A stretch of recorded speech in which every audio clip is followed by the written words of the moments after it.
sendiri. Syariat itu dasarnya dari Al-Quran dan hadis. Ya. Dan dalam Al-Quran dan hadis itu tidak sembarangan orang bisa mengupasnya.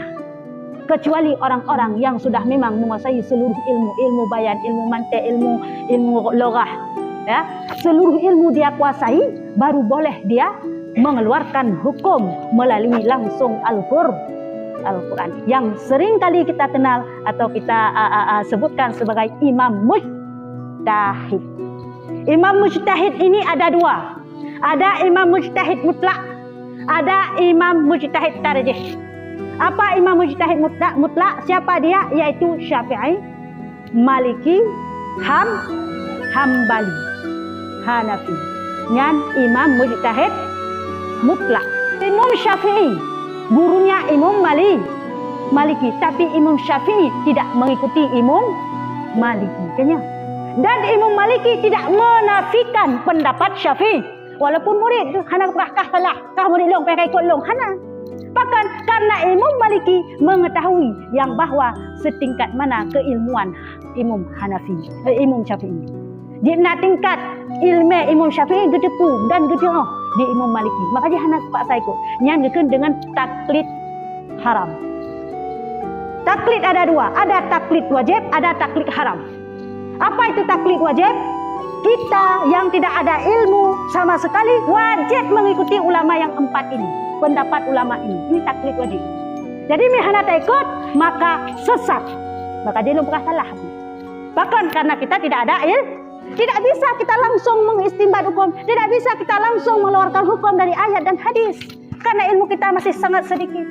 Imam mujtahid mutlak apakah di Ibnu Hajar sudah tertutup. Tertutup dari semenjak Imam Syafi'i. Mutlak. Ya, kah?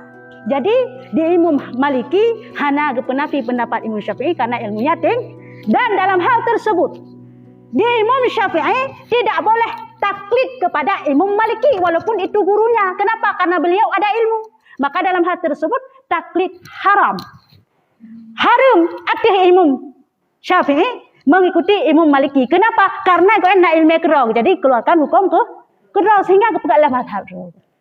Ya, makanya timbullah mazhab Syafi'i, mazhab Maliki, mazhab Hambali, mazhab Hanafi. Gebentuk mazhab Imam Syafi'i. Imam Syafi'i walaupun beliau adalah gurunya Imam Maliki ada mazhab, tapi beliau tidak mengikuti. Kenapa? Karena beliau itu ada ilmu. Beliau itu menguasai. Jika beliau mengikuti Imam Maliki, maka haram. Tidak boleh. Karena mesti dengan ilmu sendiri. Ya, karena carang. Tapi katanya bangai cino. Mana le?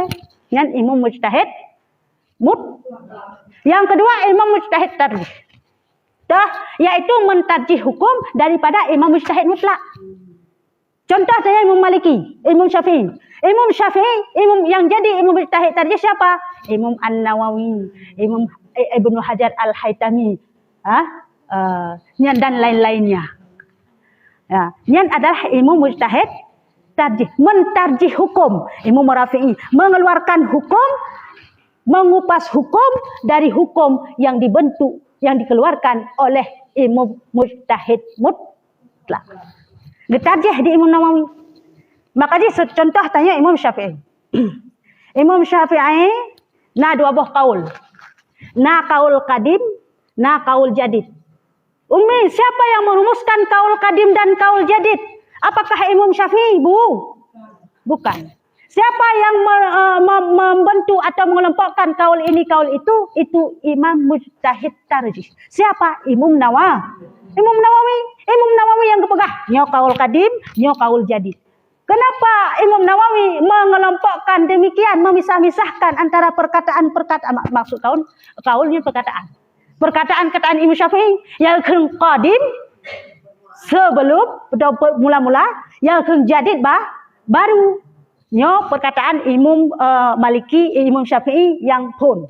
Nyo ikun kaul qadim. Ini perkataan Imam Maliki, Imam Syafi'i yang kedua. Ikun kaul jadid. Dipisahkan di Imam Nawawi. Ditarjihkan di Imam Nawawi. Supaya apa? Jangan membingungkan kita. Yang bodoh. Kita ini bodoh. Jadi bahwa mereka dipisahkan le Imam An-Nawawi. Lalu kekendi Imam Nawawi, apabila bertentangan antara kaul kadim dan kaul jadid yang diberi pemberitahuan kepada kita yang bangan, maka pilihlah kaul jadid.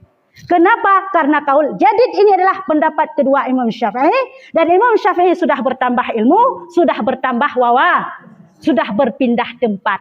Jadi pilihlah kaul jadid. Ya, inilah yang mendekati kepada kebenaran. Kecuali, sambung ulang di Imam Nawawi, kecuali dalam beberapa hal. Contoh, dalam waktu solat maghrib. Kaul kadim gepegah di Imam Syafi'i geken wate semayang maghrib ialah nyo kaul kadim bah. Terbenam matahari sampai hilang mega merah. Nyan batasan solat maghrib. Ternyata lama setelah itu beliau mengatakan lagi, nyo wate semayang maghrib sekedar melakukan ibadah solat 5 rakaat. Olehnya hanale kabeh walaupun masih ada mega merah hanale kabeh itu. Kengka bertentangan.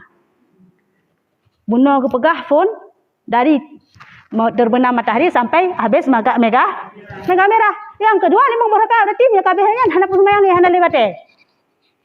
Dalam hal itu bukan di Imam Nawawi supaya baik buku bertanya. Jika bertentangan pilihlah kaul jadid. Kecuali dalam beberapa hal seperti salat waktu salat maghrib di kaul kadim adalah habis mega merah, di kaul jadid 5 rakaat salat. Maka dalam hal tersebut tetap pilih kaul kadim, pendapat pertama. So yang you pilihnya Imam Nawawi. Mana wajib yang ikut Imam Nawawi? Wajib karena kita kurang ilmu, berarti beliau yang lebih mengetahuinya tentang hal tersebut, sehingga tak taklid Pak Imam Nawawi. Tayo tak ikut bahwa semayang dalam mega merah mentang tak semayang yang kecuali dalam beberapa hal. Nya nak tacok kaul jadi. Nya mbana. Kah